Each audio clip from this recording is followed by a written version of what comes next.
Tubig baha naman po sa Sitio Aliguas, Pantal, Dagupan, hindi umano humuhupa dahil sa mataas na drainage system. Para sa detalye ng balitang yan, kasama natin Idol Aaron Navelgas.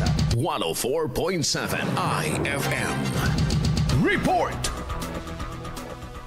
Patuloy na inirereklamo ng mga residente ng Sitio Aliguas sa Barangay Pantal, Dagupan City ang hindi paghupa ng tubig baha dahil mas mataas umano ang butas ng drainage kaysa sa level ng lansangan. Ayon sa panayam sa ilang residente na tumangging humarap sa kamera, mabilis na naiipon ang tubig tuwing umuulan dahil hindi ito dumediretso papunta sa kanal. Lumalala pa umano ang sitwasyon dahil sa pagtatapon ng basura ng mga dumaraan na bumabara sa daluyan. Isinangguni na rin ito sa barangay at nagsagawa na ng paglilinis, ngunit patuloy na bumabalik ang problema. Sa ngayon, isang beses kada linggo na lamang umaasa sa sariling paglilinis ang mga residente upang mabawasan ang basura at pagbaha.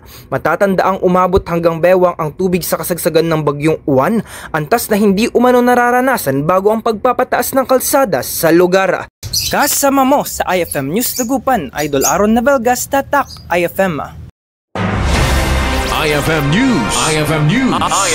IFM News.